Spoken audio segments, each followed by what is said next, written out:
छोड़ दो उसको।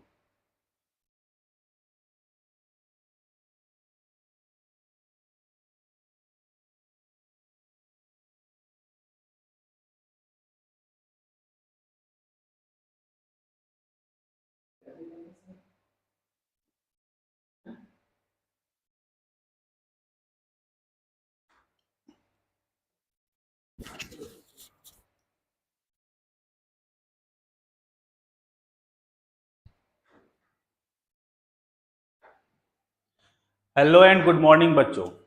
जितने भी टीचर्स वहाँ बैठे हैं और जितने भी स्टूडेंट वहाँ बैठे हैं, सबको बहुत बहुत गुड मॉर्निंग। तो बच्चों, अगर मैं आप लोग को विजिबल हूँ, मेरा ऑडियो आप लोगों को आ रहा है, वॉइस अगर क्लियर हो तो प्लीज़ कमेंट करके बताएं। पिछले क्लास में हम लोगों ने डिस्कस किया था क्या क्या, बॉइलिंग पॉइंट के बारे में हम लोगों ने डिस्कशन किया था, और हम लोगों ने क्या बात किया था, हम लोगों ने बात किया था क्या, राउट्स लॉ के बारे में। तो ये सारी चीजें हो गई थी। अब उनके ऊपर हम लोग बनाएंगे बच्चों PYQ। PYQ previous year question, जहां तक आप लोग को याद होगा कि मैंने आप लोगों को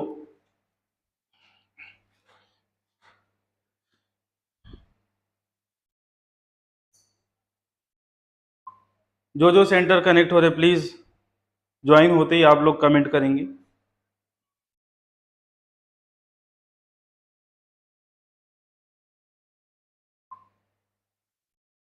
लक्ष्मण वर्मा जी गुड मॉर्निंग। गुड मॉर्निंग सबको, गुड मॉर्निंग। हाँ जी।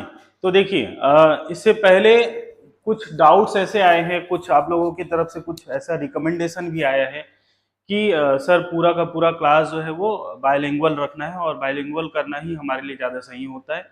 तो क्वेश्चन अगर इंग्लिश में लिखा है तो मैं इसको हिंदी में एक्सप्लेन करूंगा, ठीक है, और आप लोग को लिखने के लिए पूरा टाइम दूंगा। जो भी सेंटर्स ज्वाइन हो रहे हैं प्लीज कमेंट करेंगे।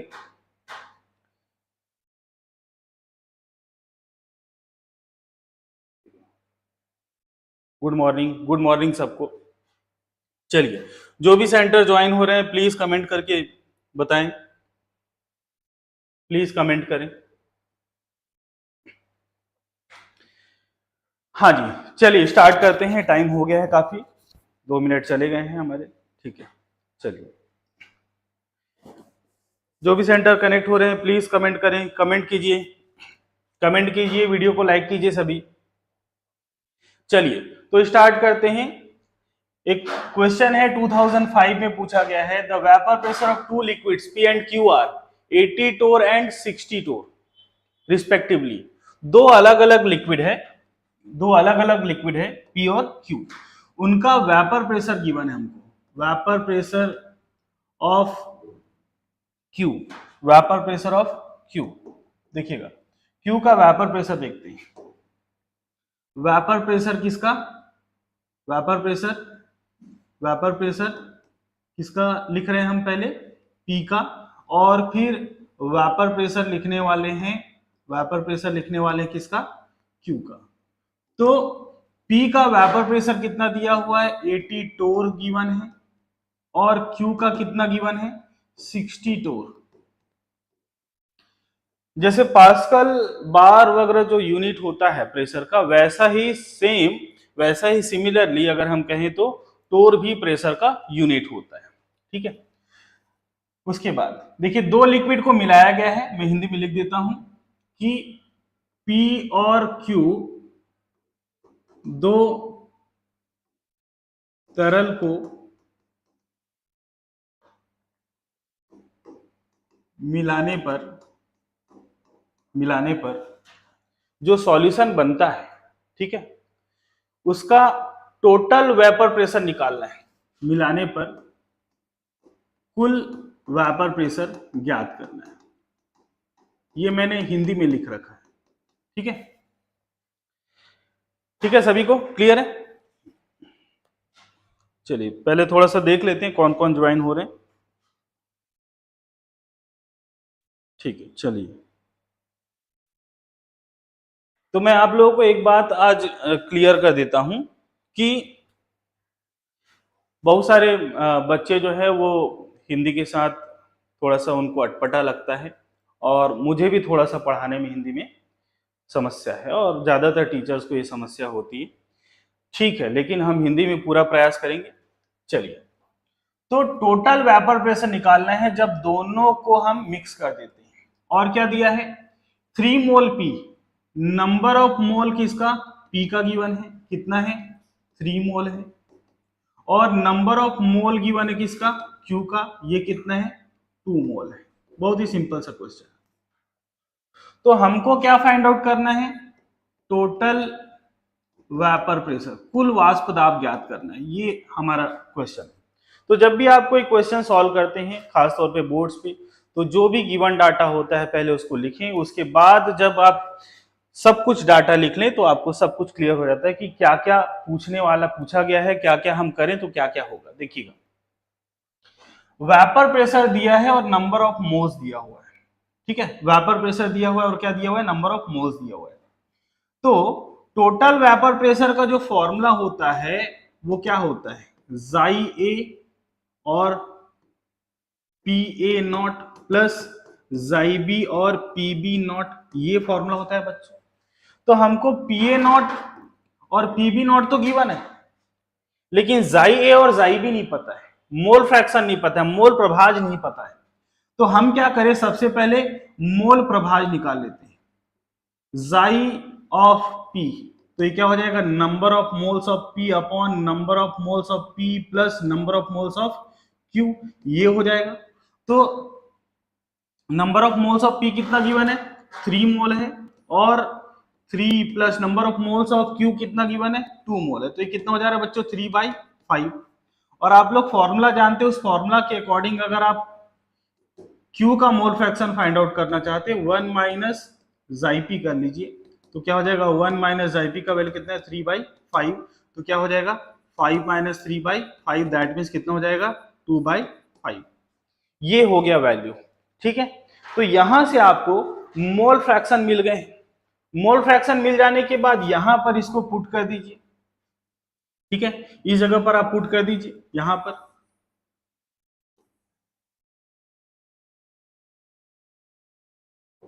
पुट करेंगे, ठीक है। चलो थोड़ा सा आगे पीछे हो गया, हाँ, यहां पर पुट करने वाले हैं। तो जब इस जगह पर पुट करेंगे तो क्या होगा, देखिएगा, P total is equal to chi A P A not plus जाई बी और पी बी नॉट। तो जाई ए का वैल्यू कितना है, जाई ए का वैल्यू कितना आया है यहाँ पर देखिएगा, जाई ए को मैं क्या बोल रहा हूँ, पी बोल रहा हूँ, तो ये है कितना 3/5, और ये कितना दिया हुआ है 80 टोर गिवन है, और फिर ये कितना आया है 2/5, और फिर पीबी मतलब क्या, जाई क्यू, और उसका वैल्यू कितना है यहां पर हमने पुट कर दिया है, और यहां पर देखिए कितना आएगा 60। इसको सॉल्व करेंगे, 5 1 5, 5 एकम 5 और 3 बच गया, कितना हो गया 30, 5 छक्के 30, 5 एकम 5 और फिर 5 दूनी 10, ठीक है। तो 16 तिया 48 और 12 दूनी 24, तो 8 4 12 और ये 1 4 2 6 1 7, 72, ठीक है। कितना आ रहा है 72, यहां पर देखिए 72 टोर आएगा, कितना आएगा 72 टोर। ये है हमारा फर्स्ट क्वेश्चन का सॉल्यूशन, ठीक है। ये क्वेश्चन आपको पूछा गया है, कब पूछा गया है क्वेश्चन, 2005 में, देखिए ईयर भी लिखा हुआ है, ठीक है, ठीक है बच्चों, यहां पर आप लोग को ईयर भी मेंशन हुआ दिख रहा होगा।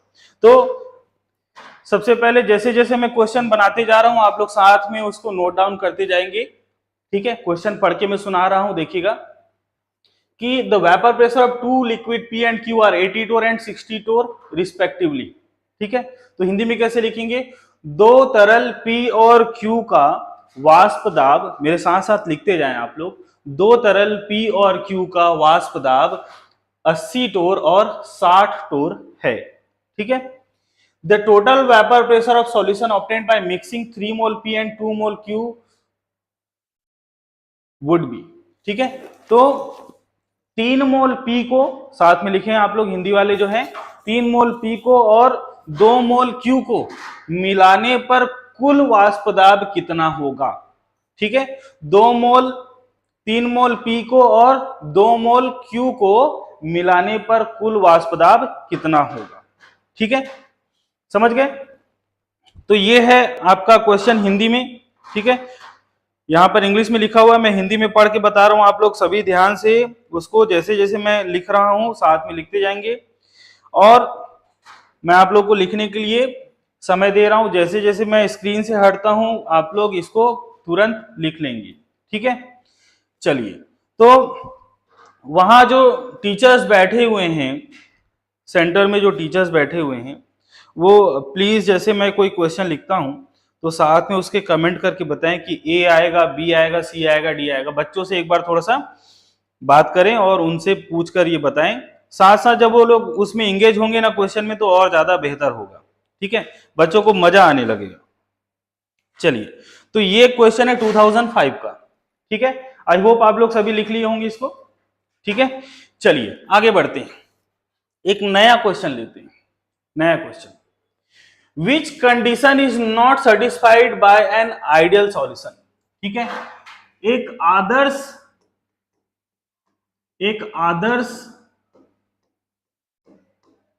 विलयन निम्नलिखित में से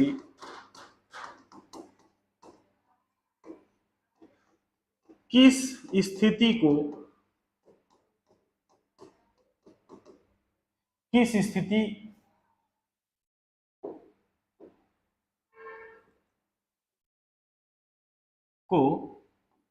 संतुष्ट नहीं करेगा,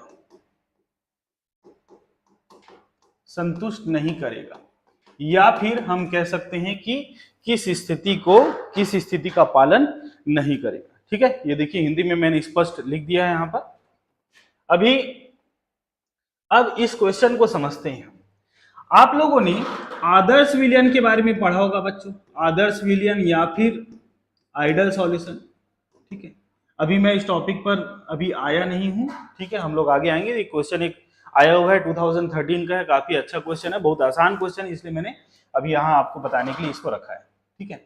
आदर्श विलयन के बारे में आप लोगों ने पढ़ा होगा कि पहला नियम ये होता है कि ये राउट्स लॉ को ओबे करता है, राउट्स लॉ का पालन करता है, पहला रूल ये होता है। और इसका दूसरा रूल ये होता है कि डेल एच मिक्सिंग जो है वो इक्वल टू 0 होता है। इसका एक और रूल है कि डेल वी मिक्सिंग ये भी कितना होता है, 0 होता है। ये आपके बुक में लिखा होगा, ठीक है, ये आपके बुक में साफ साफ लिखा हुआ है। लेकिन कुछ और कंडीशंस है जो आपके बुक में नहीं लिखे हैं, उन कंडीशंस के बारे में हम बात करते हैं, ठीक है। तो पहला ऑप्शन तो ये कहता है कि डेल वी मिक्सिंग 0 है, दूसरा ऑप्शन ये कहता है कि डेल एस मिक्सिंग 0 है, ठीक है, और तीसरा ऑप्शन कहता है कि डेल एच मिक्सिंग 0 होगा, और ओबेंस ऑफ राउट्स लॉ, ठीक है, राउट्स लॉ के पालन के बारे में बात किया गया है। तो देखिएगा ए, सी और डी ये आदर्श विलयन के गुण हैं, है ना। आदर्श विलयन के बारे में अगर आपने पढ़ा है तो आदर्श विलयन के बारे में आपने ये पढ़ा होगा कि राउल्ट के नियम का पालन करता है, डेल एच मिक्सिंग 0 होता है और डेल वी मिक्सिंग 0 होता है, ठीक है। ए और ए कोई एक सॉल्यूशन होता है, फिर बी और बी में के जो अणु होते हैं ये ए और बी बनाते हैं, ठीक है। तो यहां से ए और यहां से बी निकल के जब आते हैं तब एक नया विलयन बनता है, और विलयन को मिलाने के दौरान, मिक्सिंग के दौरान उसके एंथैल्पी में चेंज नहीं होता, और मिक्सिंग के दौरान उसके वॉल्यूम में या आयतन में चेंज नहीं होता, ठीक है। तो यहां पर आप देखिएगा जब भी आप बात करें किसके बारे में, आदर्श विलयन के बारे में, तो आदर्श विलयन में डेल एस मिक्सिंग जो है हमेशा 0 से ग्रेटर होता है। एस के बारे में आप लोगों ने क्लास 11 में पढ़ा होगा, एस क्या होता है, एंट्रोपी। एस क्या होता है, एंट्रोपी। एंट्रोपी में चेंज हमेशा 0 से ज्यादा होता है, ठीक है। इसका मतलब एंट्रोपी समझते हैं ना आप लोग, अव्यवस्था की माप, ठीक है, ठीक है, अव्यवस्था की माप कहते हैं हिंदी में इसको। जब मिक्सिंग होती है तो 0 से हमेशा कैसा होता है, ग्रेटर होता है, ठीक है। डेल जी मिक्सिंग के बारे में अगर हम बात करें, जी क्या होता है, गिव्स फ्री एनर्जी, गिव्स मुक्त ऊर्जा कहते हैं इसको। तो ये कंडीशन है किसके लिए, हमेशा किसके लिए होता है, ये आदर्श विलयन के लिए। इसका मतलब ये बच्चों कि डेल एस मिक्सिंग जो है वो 0 नहीं होगा। तो ये ऑप्शन नंबर बी जो है हमारा राइट आंसर होगा, ऑप्शन नंबर बी जो है वो हमारा राइट आंसर होगा। आंसर क्या होगा? Option number B. क्यों होगा? क्योंकि ये हमारा आदर्श विलयन के लिए कंडीशन है। ठीक है, आदर्श विलयन के लिए कंडीशन है।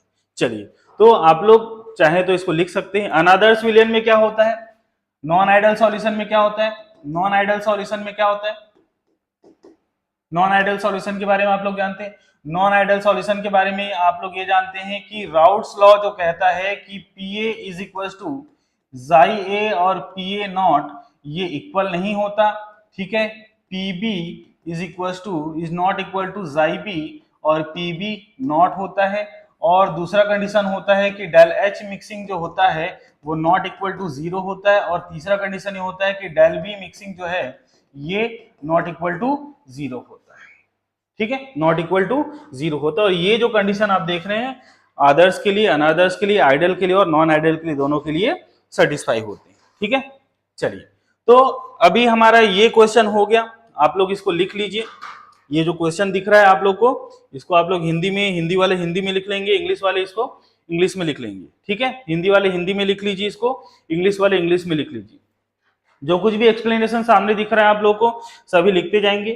ठीक है, पीवाईक्यू कर रहे हैं, मैंने आप लोग को बता रखा है कि पीवाईक्यू करना बेहद जरूरी है। चलिए, आज काफी टाइम हो गया। इधर क्या है, सुबह से ही बिजली नहीं थी और जस्ट किस्मत है हमारा कि क्लास के टाइम पर बिजली आ गई। ठीक है, थोड़ा सा लेट हो गए आज हम लोग। चलिए, तो अब नया क्वेश्चन देखते हैं। नया क्वेश्चन नीट 2017 में आया हुआ क्वेश्चन। इस क्वेश्चन के बारे में एक बार और मैंने डिस्कस किया था।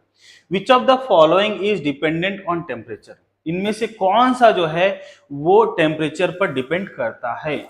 इनमें से कौन सा जो है टेम्परेचर पर डिपेंड करता है? तो देखिएगा, हम बात करते हैं बच्चों मोलैरिटी के बारे में। मोलैरिटी के बारे में इसका फॉर्मूला क्या होता है? Number of moles of solute divided by volume of solution.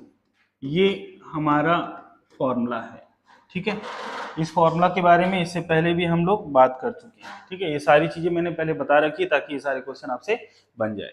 ठीक है, पूरा कॉन्सेप्ट पढ़ने के पीछे रीजन ये बच्चों की आपसे क्वेश्चन आसानी से बनना चाहिए। ठीक है, चलो, तो अभी हम बात करें, हमारा ये फॉर्मूला होता है। तो यहाँ पर देखिए volume of solution, volume of solution. आप लोगों को ये पता होगा कि जब भी हम हीट कम करते हैं, हीट बढ़ाते हैं, तो एक वॉल्यूम में थोड़ा सा फर्क देखने को मिलता है। वॉल्यूम में फर्क देखने को मिलेगा। हीट बढ़ाएंगे तब भी और हीट कम करेंगे तब भी।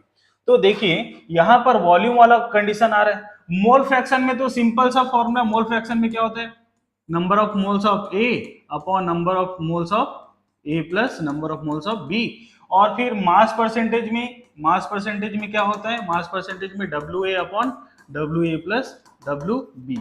तो अगर हम टेम्परेचर को कम करें या बढ़ाएं तो मास के परसेंटेज में ज्यादा फर्क नहीं आता या कोई फर्क नहीं आता। ऐसी हम बात करें तो किसकी बात करें? मोलैलिटी की अगर हम बात करें तो मोलैलिटी जो है उसमें क्या होता है? नंबर ऑफ मोल्स होता है, number of moles of solute होता है। ठीक है, सॉल्यूट होता है divided by number, divided by mass of solvent, mass of solvent in KG. ये फॉर्मूला होते हैं। ठीक है, तो इन फॉर्मूला में से पहला वाला जो फॉर्मूला दिख रहा है आपको, यही पहला वाला फॉर्मूला जो है ये सेटिस्फाई कर रहा है किस कंडीशन को? किस कंडीशन को? टेम्परेचर वाले कंडीशन को। ठीक है, क्वेश्चन हमारा कहता है कि निम्नलिखित में से कौन सा टेम्परेचर पर, ताप पर निर्भर करता है? तो आंसर क्या होगा बच्चों? हमारा ऑप्शन नंबर ए। कौन सा होगा? Option number A. तो फटाफट ऑप्शन नंबर ए को लिख लीजिए। ठीक है, ऑप्शन नंबर ए पर टिक कर लीजिए जल्दी जल्दी।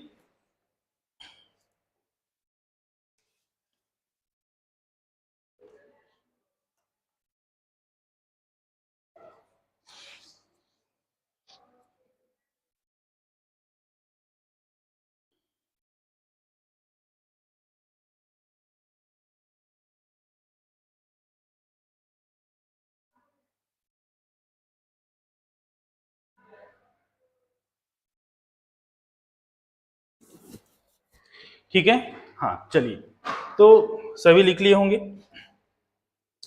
चलिए अब इस क्वेश्चन के बारे में बात करते हैं। What is mole fraction of the solution? What is mole fraction of the solute in 1 m aqueous solution? 1 m aqueous solution, देखिए 1 मोलल aqueous सॉल्यूशन का मतलब क्या है? इसका मतलब क्या है? इसका मतलब यह है कि 1 mole of solute in 1000 gram of solvent, इसका ये मतलब है। अब एक्वस सॉल्यूशन दिया है बच्चों, एक्वस सॉल्यूशन मतलब क्या होता है? जलीय विलयन, जलीय विलयन, ठीक है। What is mole fraction of solute? हमको क्या ज्ञात करना है? 1 m जलीय विलयन में, जलीय विलयन में 1 m जलीय विलयन में, 1 m जलीय विलयन में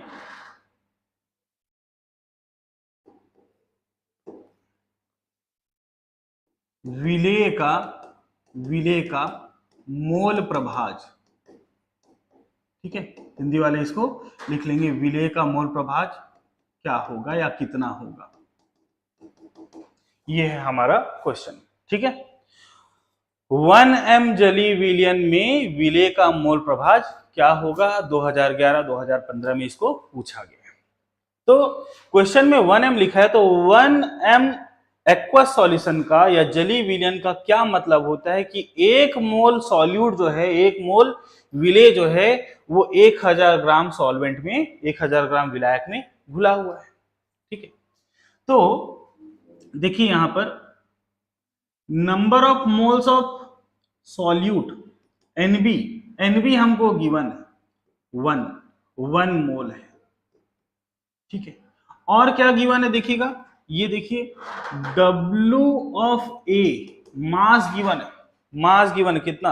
1000, मास गिवन है कितना बच्चों? 1000 ग्राम, मास कितना है? 1000 ग्राम। और क्या है अभी देखिएगा, अगर यहां से मास अगर आपको पता चल गया है तो अभी और क्या क्या देखिएगा, मैं यहां से number of moles of A निकाल लूं। Number of moles of A क्या होगा? W A upon M A, W A upon M A. W A given है बच्चों, डब्ल्यू ए गिवन है कितना है? 1000 है। और एम ए मतलब क्या? एम ए मतलब क्या? यहां पर देखिएगा सॉल्वेंट क्या है? सॉल्वेंट क्या है बच्चों? सॉल्वेंट यहां पर वाटर है, सॉल्वेंट वाटर है यहां पर। तो यहां पर W का मतलब मास होता है और M का मतलब क्या होता है? मॉलिक्यूलर मास, आणविक द्रव्यमान। तो जल का आणविक द्रव्यमान क्या होगा? 2 × 1 + 16, दैट मीन्स 1000 अपॉन 18, ठीक है। तो ये कुछ ऐसा हो जाएगा, 55.5 आएगा जब आप इसको डिवाइड करेंगे ना, ठीक है। आप लोग डिवाइड करके देखिएगा, लगभग ये कितना आएगा? 55.5 आएगा बच्चों। तो यहां से हमको क्या फाइंड आउट कर लेना है? मोल फ्रैक्शन किसका? मोल फ्रैक्शन किसका? सॉल्यूट का। तो ये हो जाएगा number of moles of solute divided by number of moles of solvent plus number of moles of solute. तो सॉल्यूट का कितना है? 1 अपॉन सॉल्वेंट का कितना आया है? 1 अपॉन Na का वैल्यू कितना है? 55.5 और Nb का वैल्यू कितना है? 1, तो 1 अपॉन 56.5 आएगा ये। और फिर जब आप इसको सॉल्व करेंगे तो सॉल्व करने पर ये ऑप्शन नंबर सी जो है ये 0.0177 आएगा, ठीक है, 0.0177 आएगा, ठीक है। हो सकता है आपके मन में ये उठ रहा होगा, अरे सर ने तो पहले से ही यहाँ पर क्वेश्चन पर मार्क कर रखा है, अलग कलर में रखा है। देखो बच्चों, अगर मैं इसका कैलकुलेशन करने जाऊंगा ना तो बहुत सारा समय जाएगा, ठीक है। कैलकुलेशन करूंगा फाइनली वही आएगा, ठीक है। इसीलिए मैंने वहां पर आंसर पर पहले से ही मार्क कर रखा है ताकि कैलकुलेशन करने में ज्यादा टाइम ना जाए। समझ गए आप लोग? ठीक है, आई होप आप लोग इस बात को समझ गए होंगे, ठीक है, क्योंकि बहुत सारे चतुर चालाक लोग भी होते हैं जो लोग अपना अपना ज्ञान देते रहते हैं कि सर ऐसा कर दिए वैसा कर दिए। ठीक है, तो आप लोग को मैंने ये चीज पहले से क्लियर कर रखा है कि यहाँ पर आंसर पट्टी किस लिए है, ताकि हमारा समय ना जाए, नहीं तो फिर कैलकुलेशन करते बैठे रहूंगा और 1 ही घंटे का समय है, पूरा समय निकल जाएगा। ठीक है बच्चों, ठीक है, सभी को क्लियर होगा ये। चलिए, तो ये सामने स्क्रीन पर दिख रहा है, जब तक मैं आप लोगों से इंटरेक्ट होता हूं आप लोग इसको फटाफट लिख लीजिएगा। ठीक है, जब तक मैं आप लोगों से इंटरेक्ट होता हूं आप इसको फटाफट लिखिएगा। कहाँ गया? चलिए, इसको फटाफट लिख लीजिएगा, थोड़ा सा समय दे रहा हूं आप लोग को, हिंदी इंग्लिश वाले दोनों लिख लेंगे।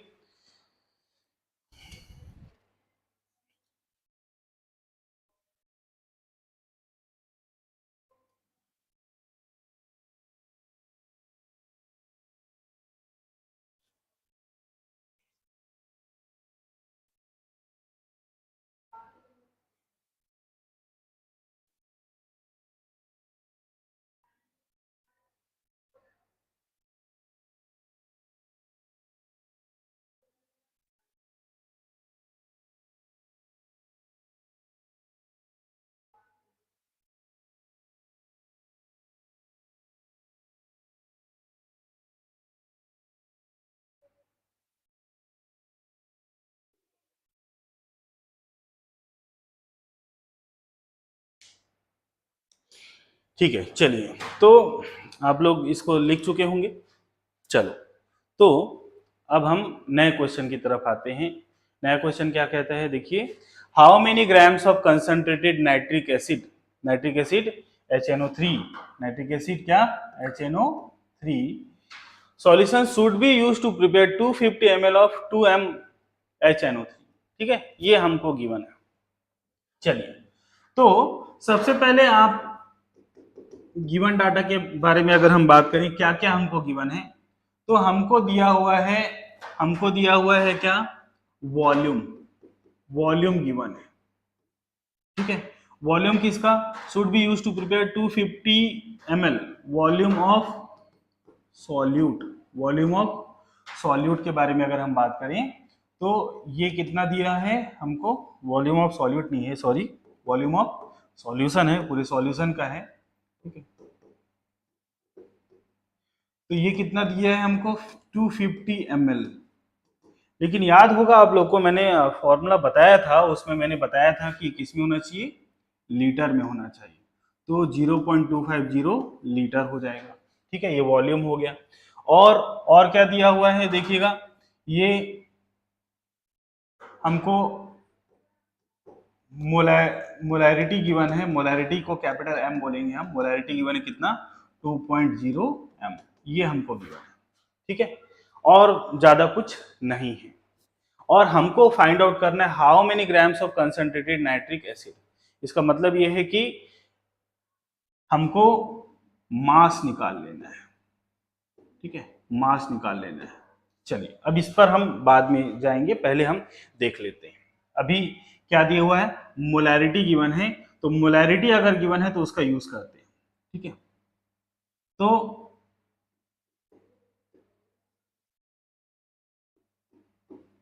मोल्स ऑफ HNO3 के बारे में हम बात करते हैं। अच्छा, फॉर्मूला अगर हम देखें तो M is equal to NB upon volume होता है। तो अगर मैं यहां से NB अगर कैलकुलेट करना चाहूं बच्चों, तो क्या हो जाएगा, V इंटू कैपिटल M हो जाएगा। तो अगर मैं मोल्स ऑफ HNO3 की अगर हम बात करें तो क्या हो जाएगा, V इंटू कैपिटल M, तो V का वैल्यू कितना है, 0.250, और यहां पर कितना मल्टीप्लाई कर दूंगा मैं, 2, तो जब मैं 2 को मल्टीप्लाई करूंगा तो कितना आएगा बच्चों, 0.5 आ जाएगा। ठीक है, 0.5 मोल्स आ जाएगा।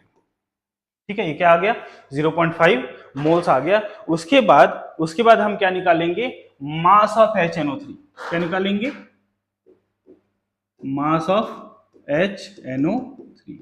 अगर मैं मास ऑफ HNO3 की बात करूं तो 1/2 मतलब क्या, 0.5, ये 0.5 को क्या लिख सकता हूं मैं, 1/2, या फिर आप डायरेक्ट क्या लिख दो, यहां पर 0.5 लिख दो। कितना लिख दें हम 0.5 इंटू, अगर मैं मास निकालना चाहता हूं तो देखिएगा HNO3 का, HNO यहां पर देखिए मैंने क्या लिखा है, नंबर ऑफ मोल्स को लिखा है, ठीक है।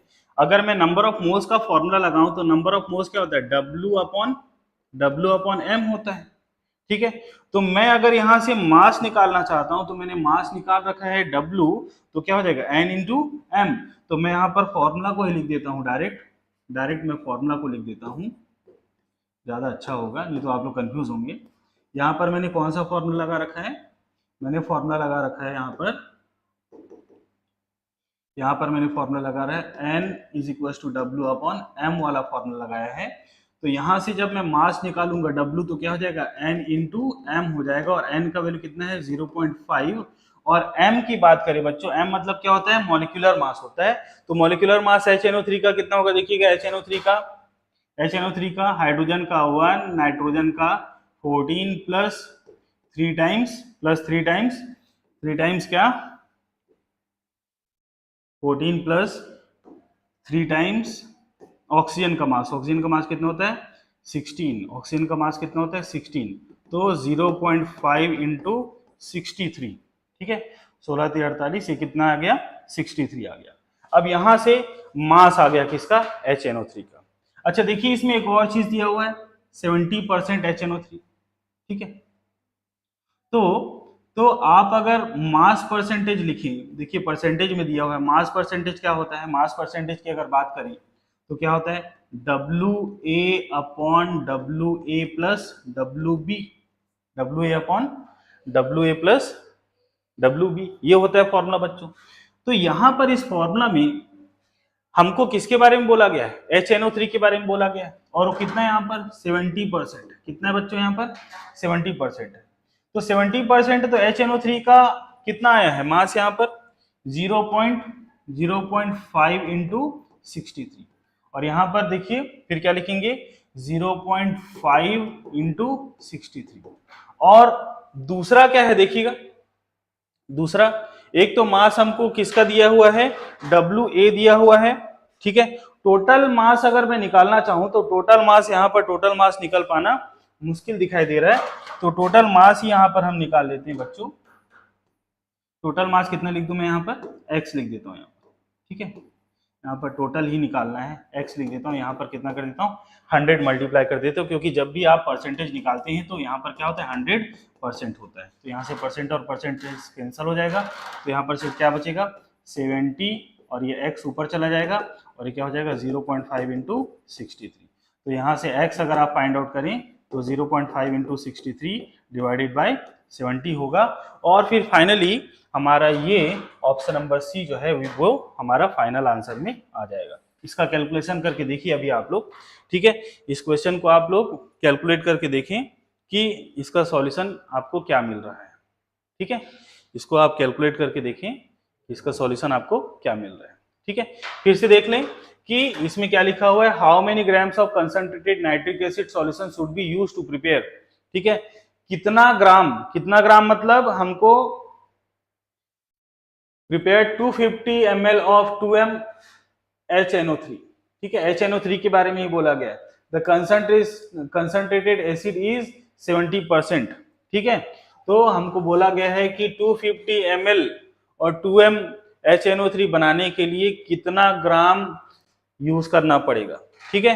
तो यहाँ देखिए कंसंट्रेशन लिखा हुआ है, और जब मैं फॉर्मूला बता रहा था द्रव्यमान प्रतिशत का तो वहां पर बताया था कि सांद्रता के पद हैं ये, ठीक है। तो यहाँ पर सांद्रता के पद में हमने यहाँ पर परसेंटेज यहाँ पर निकाला है, और यहाँ पर ये दोनों कट गए हैं, x का वैल्यू आ गया है, ठीक है। जब आप इसको सॉल्व करेंगे तो यही वैल्यू आपको मिलेगा, कितना 45 ग्राम। कितना आएगा इसको सॉल्व करने पर, कितना आएगा बच्चों 45 ग्राम आ रहा है, ठीक है। 45 ग्राम आएगा, ठीक है। तो हमारा ऑप्शन नंबर सी जो है वो सही आंसर है, ठीक है। कभी कभी ऐसा होता है कि कोई क्वेश्चन आप सॉल्व कर रहे हैं और क्वेश्चन सॉल्व करते करते अगर आप उस तक नहीं पहुंच पाते, ठीक है, फाइनल आंसर तक नहीं पहुंच पाते, तो आप एक काम करें कि जो बहुत करीब का जो आंसर है, बहुत क्लोज जो आंसर है, ठीक है, अगर आप उसके क्लोज आ गए तो मान लीजिए यहां पर आंसर 45 है और आप सॉल्व करते गए और कितना आ गया 44 आ गया या 46 आ गया, ठीक है, या फिर मान लो 48 आ गया, इनके करीब नहीं जा रहा है, इसी के करीब आ रहा है, तो इसी को आप लोग टिक कीजिएगा, ठीक है। चलिए, तो जो भी वहां जितने भी सेंटर से ज्वाइन किए हैं, प्लीज जब मैं इसको एक्सप्लेन करता हूं तो बच्चों को कॉपी पेन लेके बैठाएं और उनको लिखने को कहें, ठीक है। और अगर कोई समस्या हो तो आप लोग कमेंट करके बताएं मुझे, ताकि मैं समझ पाऊं, ठीक है। चलिए, तो लगभग बहुत सारे लोग जुड़ गए हैं। चलिए आगे बढ़ते हैं एक नए क्वेश्चन की तरफ, ठीक है।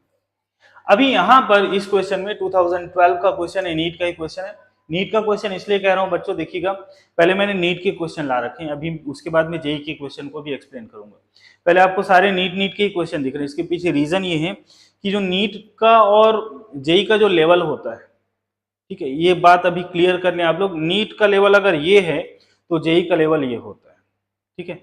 नीट में क्वेश्चन आसान वाले आते हैं और जेई में क्वेश्चन थोड़े टफ वाले आते हैं। ये बात आप लोग अच्छे से कंठस्थ कर लें कि हमेशा ये होने वाला है, नीट का क्वेश्चन इजी होता है और जेई का क्वेश्चन थोड़ा टफ होता है, ठीक है। चलिए, तो पहले आसान वाले क्वेश्चन बता रहा हूं, फिर टफ वाले क्वेश्चन की तरफ भी हम लोग आगे आएंगे, ठीक है। PA and PB are the vapor pressure of pure liquid component A and B respectively of an ideal binary solution. Binary solution जब चैप्टर स्टार्ट किया था तब बताया था, बाइनरी सॉल्यूशन दो चीजों से मिलकर बनने वाला सॉल्यूशन, ठीक है। बाइनरी मतलब दो होता है, बाइनरी मतलब क्या होता है बच्चों, दो होता है। If xi A represent mole fraction of component A, ठीक है, and total pressure of solution will be, total pressure solution का कितना होगा, ठीक है, टोटल प्रेशर सॉल्यूशन का कितना होगा, अभी इस पर हम बात करने वाले हैं, टोटल प्रेशर कितना होगा। देखिए, टोटल प्रेशर का फॉर्मूला क्या होता है, P total is equal to P A naught chi A plus P B naught chi B, P A naught chi A और P B naught chi B, ये हमारा क्वेश्चन फॉर्मूला होता है। अब इसी फॉर्मूला को हम लोग इधर उधर कर करके इनमें से कोई भी एक ऑप्शन की तरह लाने की कोशिश करते हैं, ठीक है। तो देखिएगा, आप ये चीज देख रहे हैं कि इसमें जाई ए दिख रहा है, जाई बी नहीं दिख रहा है, ठीक है। सब में क्या दिखाई दे रहा है, जाई ए दिखाई दे रहा है। क्वेश्चन को फिर से हिंदी में बता देता हूं कि पीए और पीबी वाष्प दाब है, पी और पीबी क्या है, वाष्प दाब है, और जाई ए और जाई बी क्या दर्शाते हैं कि जाई ए दर्शाता है ए का मोल फ्रैक्शन और जाई बी दर्शाता है बी का मोल फ्रैक्शन, ठीक है। जाई ए दर्शाता है, जाई ए क्या दर्शाता है, जाई ए दर्शाता है ए का कंपोनेंट ए का मोल फ्रैक्शन, मोल प्रभाज, और जाई बी दर्शाता है किसको, मोल प्रभाज किसका, बी का।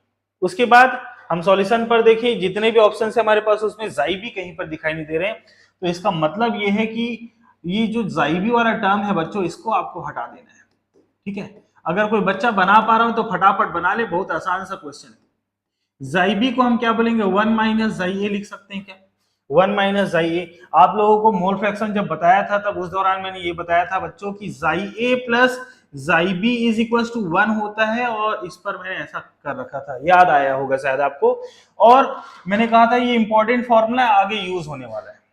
तो देखिएगा यहाँ पर जाई बी को मैं क्या लिख सकता हूँ, 1 माइनस जाई ए लिख सकता हूं, और यहां से ब्रैकेट अगर ओपन कर दूं तो ये हो जाएगा जाई ए प्लस जाई बी नॉट माइनस जाई बी नॉट इंटू जाई ए, और यहां से अगर मैं पी टी निकाल दूं तो क्या हो जाएगा, पी बी नॉट माइनस, अगर इन दोनों में से मैं जाई ए को कॉमन निकाल दूं तो क्या हो जाएगा, P A naught minus P B naught, ये कुछ ऐसा हो जाएगा, ठीक है। P A naught minus P B naught, या फिर अगर देखिए मैंने यहाँ पर नॉट लगा रखा है और यहाँ ऑप्शंस में नॉट नहीं दिखाई दे रहे हैं, तो नॉट को इग्नोर कर दें और देखें कि ये वाला जो आंसर है ये ऑप्शन नंबर डी को सेटिस्फाई कर रहा है। किसको सेटिस्फाई कर रहा है, ऑप्शन नंबर डी को। That means option number D ही हमारा राइट आंसर है, ऑप्शन नंबर डी ही हमारा राइट आंसर है। बोलिए कितने लोगों को ये समझ में आया, अगर समझ में आ रहा होगा कमेंट करें, फटाफट कमेंट करें सारे सेंटर्स। प्लीज कमेंट करें, समझ में आ रहा होगा तो ठीक है। अगर कोई डाउट होगा तो आप लोग कमेंट नहीं करते हो, मस्त आराम से बैठ जाओ और मजा लो, ठीक है। कमेंट कीजिए, प्लीज कमेंट कीजिए बच्चों, कमेंट करके बताएं, कमेंट करके बताएं क्या आप लोग को ये सब समझ में आ रहा है, ठीक है। लगभग सारे सेंटर जुड़ चुके हैं, ठीक है। चलिए,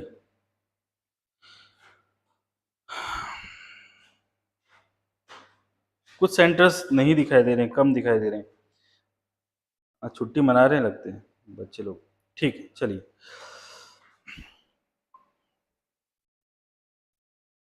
तो अब हम आगे आते हैं नए क्वेश्चन की तरफ। नया क्वेश्चन क्या कहता है, इसको लिख लिए सभी। हाँ, चलिए। The solubility of gas in water depends on, solubility of gas, ठीक है, गैस का जल में विलेयता निर्भर करता है, निर्भर करता है, ठीक है। किस पर निर्भर करता है? पहला ऑप्शन कहता है कि गैस की प्रकृति पर, हिंदी वाले साथ साथ लिखते जाएंगे, ठीक है, गैस की प्रकृति पर। दूसरा ऑप्शन कहता है किस पर? टेम्परेचर पर, ताप पर। तीसरा ऑप्शन क्या कहता है? तीसरा ऑप्शन क्या कहता है? गैस के दाब पर, गैस के दाब पर। और चौथा ऑप्शन कहता है सभी पर, सभी पर, उपरोक्त सभी पर, ऐसा लिखा हुआ है, ठीक है। ऑल ऑफ द अबो, उपरोक्त सभी पर, ये है हमारे ऑप्शंस, ठीक है। चलिए बच्चों, अब हम लोगों ने हेनरी का नियम पढ़ रखा है, हेनरी का नियम पढ़ रखा है।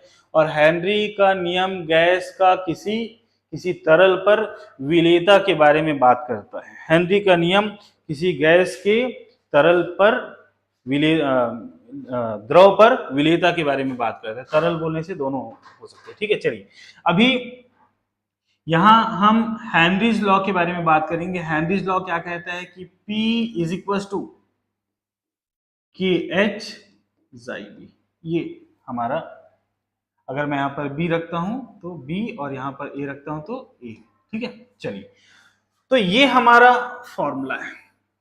इसी फॉर्मूला के बारे में अगर हम बात करें तो इस फॉर्मूला पर आप देखें कि गैस की प्रकृति पर, किस प्रकृति का गैस है हमारा, ठीक है, गैस की प्रकृति कैसी है, गैस की प्रकृति कैसी है, इस पर निर्भर करता है, ठीक है। इस पर निर्भर करता है, गैस की प्रकृति पर। ताप बढ़ाने से या ताप घटाने से विलेयता में प्रभाव पड़ता है, ये बात भी क्लियर है। बहुत आसान सा क्वेश्चन है। गैस के दाब पर आप लोगों को पता है कि जैसे जैसे आप दाब बढ़ाते हैं, फॉर्मूला में देखिएगा, जैसे जैसे दाब बढ़ाते हैं विलेयता वैसे वैसे बढ़ती जाती है, जैसे जैसे आप दाब बढ़ाते हैं विलेयता में वैसे ही वृद्धि होने लगती है, ठीक है। तो दाब के बारे में, दाब का एक एग्जाम्पल क्या है बच्चों? दाब वाला एग्जाम्पल क्या है? Cold drink, cold drink, cold drink, ठीक है। हेनरीज लॉ का बहुत अच्छा एग्जाम्पल है दाब के लिए, ठीक है। जैसे जैसे आप दाब बढ़ाते हैं वैसे वैसे विलेयता बढ़ती है। आपने देखा होगा कि बहुत ज्यादा प्रेशराइज करके, बहुत ज्यादा प्रेशराइज करके उसको उसमें भरा गया होता है, और जब आप उसका ढक्कन खोलते हैं तो एक छोटा, जैसे ही ढक्कन खोलेंगे तो आपको एक फस करके आवाज आता है, ठीक है। वो किसके कारण होता है? क्योंकि आपने क्या किया? प्रेशर को रिलीज कर दिया है, प्रेशर को रिलीज कर दिया है, ठीक है। तो इन सभी कारकों पर निर्भर करता है, सभी कारकों पर निर्भर करता है। गैस की प्रकृति कैसी है, ठीक है, ताप कितना है, आप जानते हैं कि ताप कम रहता है तो गैस बहुत ज्यादा अच्छे से वहां पर डिजोल्व हुआ रहता है। ताप बढ़ेगा तो, ताप बढ़ता है तो बुलबुले जो है उसमें से बाहर आने लगते हैं, ठीक है। बहुत ही आसान सा सवाल है, 2002 का एमपीपीईटी का क्वेश्चन है, बहुत आसान सा क्वेश्चन, ठीक है। चलिए, तो ये क्वेश्चन आप लोग सभी पहले लिख लें, हिंदी वाले, उसके बाद आगे बढ़ेंगे।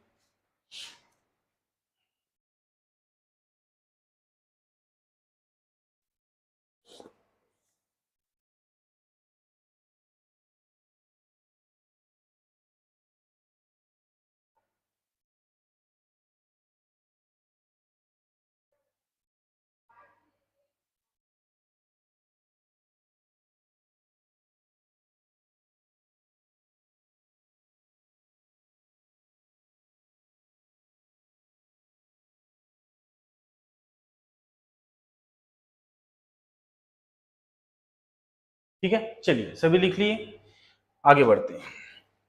एक नए प्रश्न की तरफ आते हैं। एक नया सवाल 2005 में पूछा गया है। A solution has 1:4 mole ratio. एक सॉल्यूशन है, ठीक है, पेंटेन का और हेक्सेन का, पेंटेन का और हेक्सेन का, ये हमको गिवन है। देखिएगा, ध्यान से देखिएगा, number of moles of pentane ratio number of moles of hexane, ये हमको गिवन है। और वो कितना है, कितना गिवन है, 1:4, 1:4। Vapour pressure of hydrocarbon at 20 degree Celsius are 440 mm of Hg of pentane, ठीक है। वेपर प्रेशर मैं लिखता हूं, वेपर प्रेशर किसका, वेपर प्रेशर किसका, पेंटेन का, पेंटेन का, पेंटेन का कितना गिवन है, 440 mm ऑफ Hg। और हेक्सेन का वेपर प्रेशर कितना है, हेक्सेन का वेपर प्रेशर कितना है, 120 mm ऑफ Hg। ये हमको गिवन है क्वेश्चन में, ठीक है। इतना डाटा हमको क्वेश्चन में गिवन है। The mole fraction of pentane, हमको क्या फाइंड आउट करना है, मोल फ्रैक्शन निकालना है किसका, पेंटेन का, ठीक है, इन वेपर फेज। ये हमको क्वेश्चन में बोला गया है। इतना सब कुछ हमको गिवन है, ठीक है। चलिए, तो हमको जो गिवन है डाटा, उसमें से हम ऐसा करते हैं कि NP अपॉन NH इज इक्वल टू कितना गिवन है, 1/4 गिवन है। और फिर अगर यहां से आप NP निकालना चाहें तो NP निकालेंगे तो क्या हो जाएगा, 1/4 NH हो जाएगा।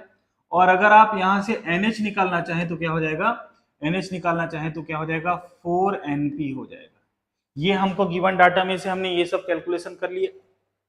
अब हम बात करते हैं किसकी, मोल फ्रैक्शन ऑफ P की। मोल फ्रैक्शन निकालना चाहें तो क्या हो सकता है, P vapour pressure of pentane, vapour pressure of pentane into chi of pentane, और vapour pressure of pentane into chi of pentane plus vapour pressure of pentane into chi of pentane के साथ क्या गिवन है, hexane, ये given है। तो जब आप ये फॉर्मूला लगाने वाले हैं मोल फ्रैक्शन ऑफ पेंटेन, तो क्या लिखेंगे, क्या लिखेंगे यहाँ पर, वेपर प्रेशर ऑफ पेंटेन, और यहां पर नीचे लगाएंगे क्या, टोटल वेपर प्रेशर, ठीक है। ये फॉर्मूला हम लोग लगाने वाले हैं, ठीक है। वेपर प्रेशर के लिए ये फॉर्मूला हम अप्लाई करने वाले हैं। तो देखिए, ये तो गिवन है, ये भी गिवन है, ठीक है। हमको जाई पी निकालना है और क्या निकाल लेना है, जाई एच निकाल लेना है। जाई पी निकाल लेना है और क्या निकाल लेना है, जाई एच निकाल लेना है। तो अगर आप यहां से जाई पी निकालना चाहते हैं तो जाई पी क्या होगा बच्चों, NP upon NP plus NH होगा। तो यहां से जब आप जाई पी निकालेंगे तो क्या हो जाएगा, NP का वैल्यू कितना है, 1/4 NH, और फिर यहाँ NP का क्या लिखेंगे, 1/4 NH प्लस NH।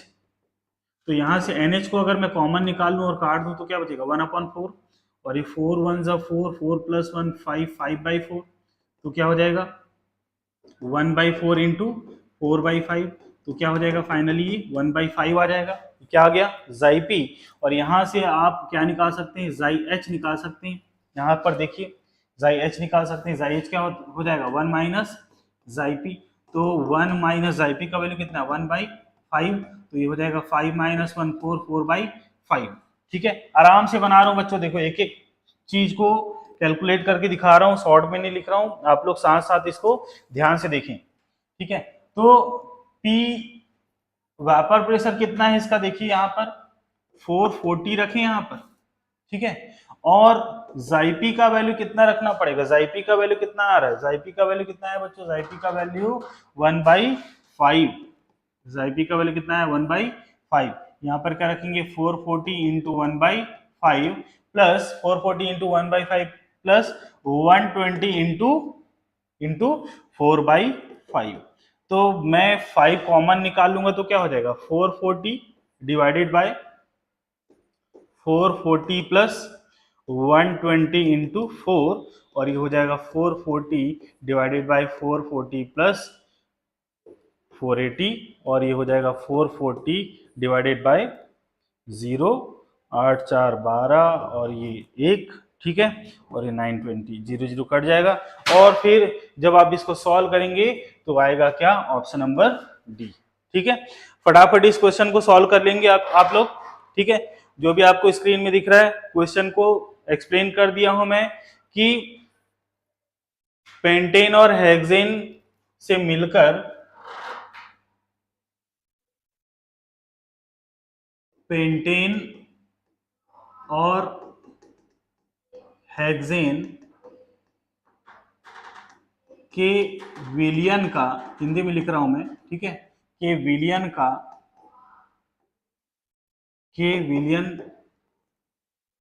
का मोल अनुपात 1:4 है, 1:4 है, ठीक है। उसके बाद क्या दिया है, इन हाइड्रोकार्बन का इनका वाष्प दाब,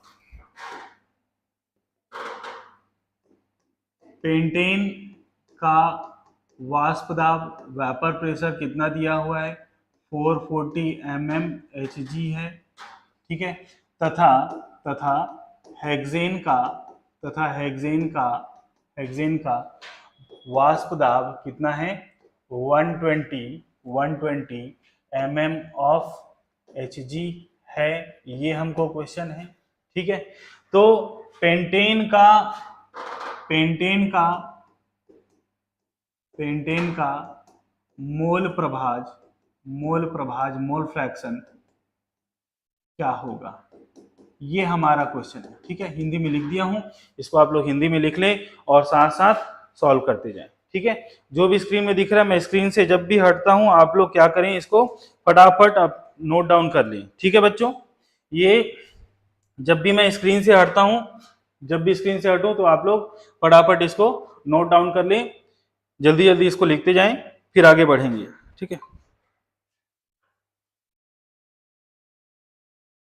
हाँ, ईश्वराम देवांगन जी, दोनों लैंग्वेज में होने से मेरा टाइम भी बचेगा। बहुत सही बोल रहे हैं आप लोग, मेरा भी टाइम बचेगा, आपका भी टाइम बचेगा और बहुत सारा फायदा है।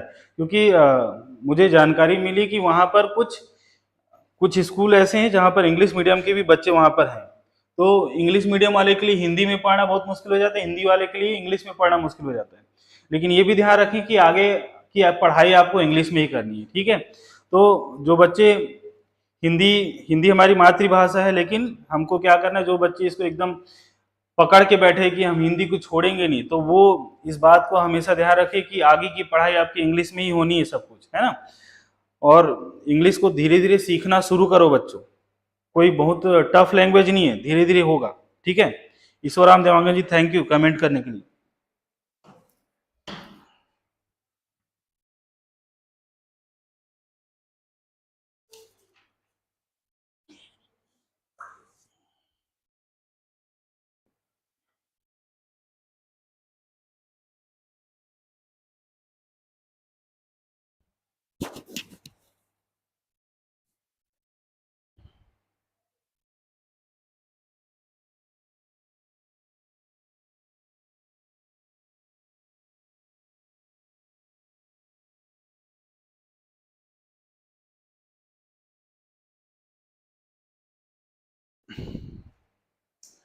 चलिए, हो गया होगा, आगे बढ़ते हैं, नए क्वेश्चन की तरफ जाते हैं।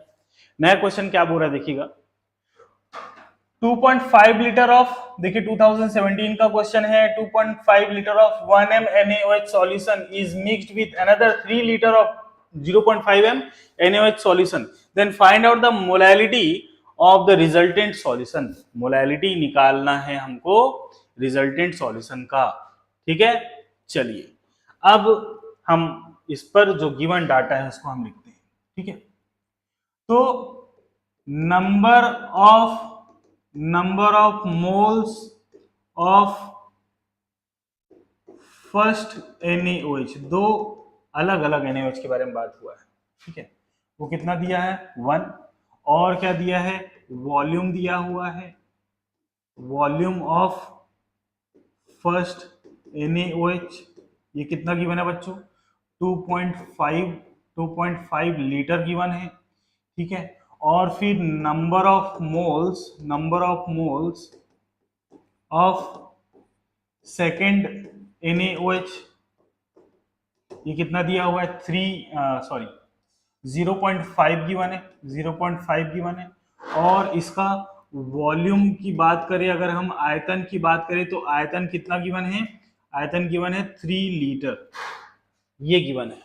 और हमको मोलैलिटी निकाल लेना है सॉल्यूशन का, ठीक है,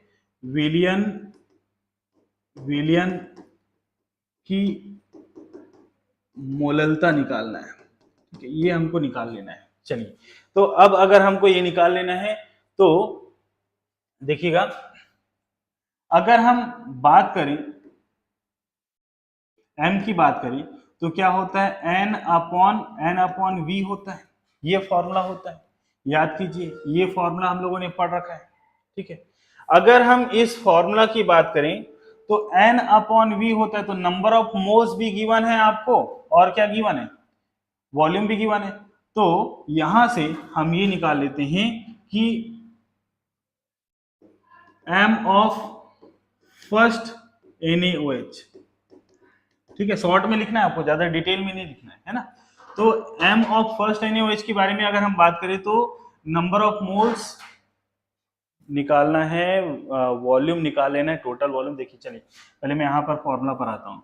फॉर्मूला पर अगर हम आए तो क्या लिखना है आपको, टोटल वॉल्यूम लिखना है। टोटल वॉल्यूम कितना होगा यहाँ पर 2.5 और कितना होगा 3, ये होगा। और ऊपर आपको क्या लिखना होगा, टोटल नंबर ऑफ मोल्स की बात करनी होगी। किसकी बात करनी होगी, टोटल नंबर ऑफ मोल्स की बात करनी होगी। तो यहाँ पर नंबर ऑफ मोल्स की अगर हम बात करें तो नंबर ऑफ मोल्स नहीं गिवन है शायद, हाँ m के टर्म्स में गिवन है, m के टर्म्स में गिवन है, ठीक है। तो यहाँ पर ये थोड़ा सा डाटा हमने आगे पीछे कर दिया है, डाटा थोड़ा आगे पीछे हो गया, देखिएगा गिवन डाटा पर थोड़ा सा हम कंफ्यूज हो गए। चलिए यहाँ पर इसको थोड़ा सा, चलिए, number of moles of first NaOH, अगर हम ये निकालने वाले हैं, नंबर ऑफ मोल्स निकालने वाले हैं, तो हमारा फॉर्मूला जो होता है वो होता है m is equals to n upon v होता है। तो अगर मैं यहाँ से n निकालना चाहता हूँ तो क्या हो जाएगा, m इंटू v हो जाएगा। तो m का वैल्यू कितना गिवन है, देखिए m का वैल्यू 1m गिवन है, तो यहाँ पर क्या लिखूंगा मैं 1, और वॉल्यूम कितना है 2.5, तो यहाँ पर कितना लिख दूंगा बच्चों मैं 2.5। तो फाइनली कितना आ जाएगा, नंबर ऑफ मोल्स कितना हो जाएगा 2.5 मोल्स आएगा, ठीक है।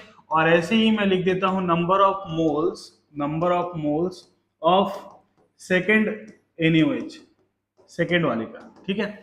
तो सेकेंड वाले में कितना गिवन है, m की बात करूं तो कितना है 0.5 और इनटू में कितना 3 लीटर, ठीक है। तो कितना हो जाएगा ये 1.5 मोल्स। अब मैं m निकाल लेता हूं तो यहां पर number of moles upon volume होता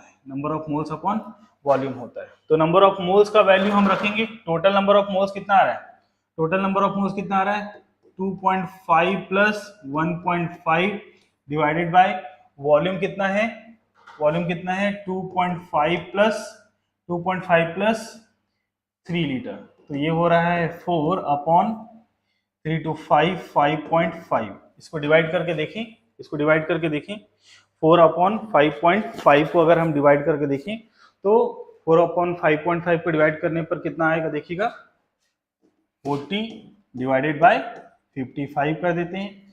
अब फिर 55 का टेबल पढ़ेंगे तो क्या होगा, चलो यहाँ पर फिर समस्या है, आंसर लिखा नहीं मैंने, ठीक है। यहाँ पर डिवाइड करके देखते हैं, चलो यहाँ पर 40 कर देता हूँ और 55 से डिवाइड करता हूँ तो 0 पॉइंट आएगा पहले, तो यहाँ पर 400 हो गया, ठीक है। और 5 चौक 20, 5 अट्ठे, ठीक है। तो ये कुछ ऐसा आएगा, लगभग नहीं ज़्यादा हो जाएगा, तो 0.73 कुछ आना चाहिए, 0.73 कुछ आना चाहिए, तो ये मेरे ख्याल से ये हो जाएगा, ठीक है, जब आप देखो 8 टाइम्स में तो ज्यादा हो जा रहा है, 8 टाइम्स में ज्यादा हो जाएगा, तो उससे थोड़ा कम करें तो कितना आएगा, 0.73 आएगा। ठीक है, तो आई थिंक ये आंसर होना चाहिए। आप लोग इसको एक बार थोड़ा सा कैलकुलेट करके देखिएगा। ठीक है, इसको कैलकुलेट करके देखिएगा आप लोग। ये कैलकुलेशन करके देखें आप लोग सभी, और साथ साथ लिख लें, इसका सॉल्यूशन लिख लें बच्चों, सॉल्यूशन लिख लें।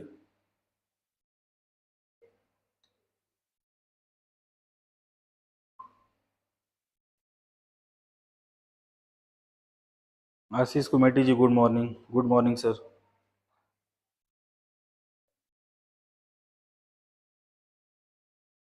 ठीक है, चलिए, तो ये क्वेश्चन सॉल्व हो गया है। ठीक है, इसका आंसर कमेंट करके बताएं। वहाँ जो भी बैठे हैं सभी प्लीज बच्चों कमेंट करके बताएं, कमेंट करके बताएं आंसर क्या 0.73 m सही आएगा। ठीक है, चलिए, तो यहाँ तक ये हो गया, आगे बढ़ेंगे, समय हो रहा है। ठीक है, समय हो रहा है, चलिए आगे बढ़ते हैं। हाँ चलो देखो, ये क्वेश्चन 2022 का क्वेश्चन है। KH value for some gases at the same temperature T are given. KH value given है। ठीक है, KH वैल्यू आप लोग जानते हैं, आप लोगों ने हेनरीज लॉ पढ़ रखा है ना। हेनरीज लॉ में आप लोगों ने क्या पढ़ रखा है, M is directly proportional to pressure. ठीक है, और यहाँ पर M इज प्रोपोर्शनल को हटाते हैं तो क्या हो जाता है, KH इंटू प्रेशर, ये हमारा फॉर्मूला हो जाता है। तो यहां से अगर मैं KH निकालूं, KH निकालूं तो क्या हो जाएगा, P अपॉन M हो जाएगा। सॉरी, KH निकालूंगा तो क्या हो जाएगा, यहाँ पर KH निकालूंगा तो क्या हो जाएगा, M अपॉन P हो जाएगा। ठीक है, तो KH जो है प्रेशर के इनवर्सली प्रोपोर्शनल होता है। ठीक है, तो देखिएगा सबका ऑर्गन का दिया हुआ है 40.3, CO2 का दिया हुआ है 1.62, सबका दिया हुआ है।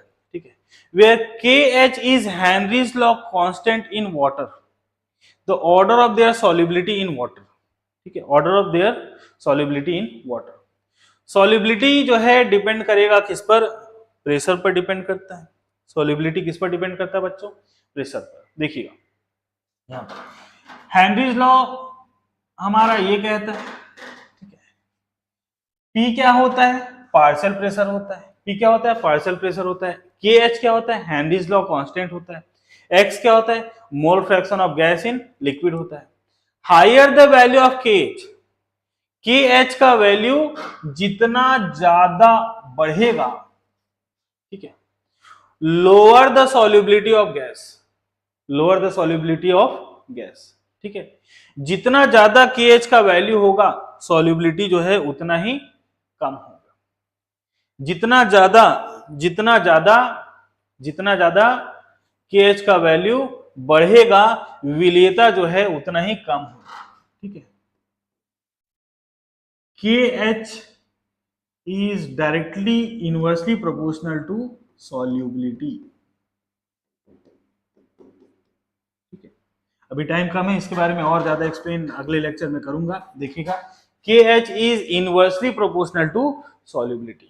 ठीक है, तो यहां पर देखें, यहां पर ध्यान से देखें आप लोग, सबसे कम वैल्यू जो है, सबसे कम वैल्यू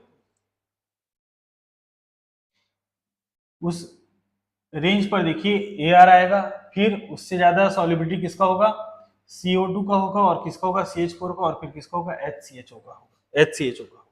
इसके पीछे रीजन देखिए, HCHO का जो वैल्यू है वो कुछ ऐसा है 1.83 इंटू 10⁻⁻5। यही सबसे कम वैल्यू, क्योंकि पावर माइनस में है, मतलब बहुत ज्यादा छोटा वैल्यू है। तो जितना ज्यादा छोटा वैल्यू, जितना ज्यादा छोटा वैल्यू उतना ही ज्यादा विलेयता, यहां पर देख रहे हैं आप। ठीक है, तो ये क्वेश्चन है। ठीक है, तो ये आप लोग लिख सकते हैं, आसान क्वेश्चन है। ठीक है, ज्यादा हिंदी में समझाने की जरूरत नहीं है कि KH का वैल्यू दिया हुआ है। ठीक है, सेम टेम्परेचर पर, एक समान ताप पर, एक समान ताप T पर KH का मान दिया हुआ है।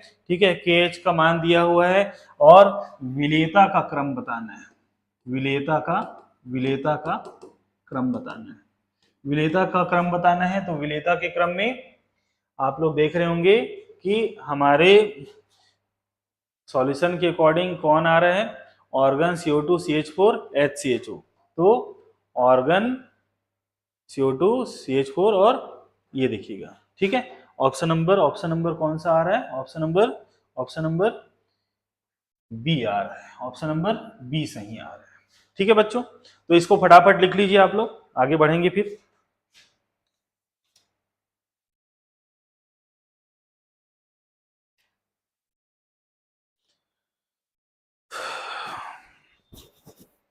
इसको जल्दी जल्दी लिख लीजिएगा, आगे बढ़ेंगे फिर, ठीक है। आई थिंक टाइम हो गया है, ऐसा लग रहा है मुझे, टाइम हो गया है, ठीक है।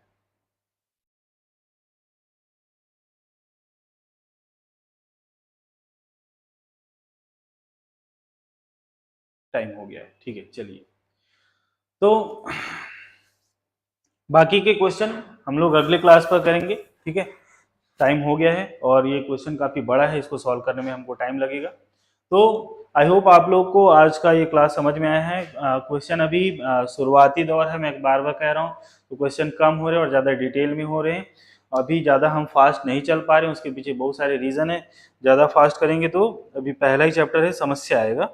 तो धीरे धीरे पहले हम इसके कॉन्सेप्ट अगले क्लास में कुछ कॉन्सेप्ट और पढ़ेंगे, फिर उस पर फिर और कुछ क्वेश्चन करेंगे, ठीक है। ईश्वराम देवांगन जी बहुत बहुत धन्यवाद, आपका कमेंट लगातार आ रहा है, ठीक है। चलिए, बहुत बहुत धन्यवाद ईश्वराम जी।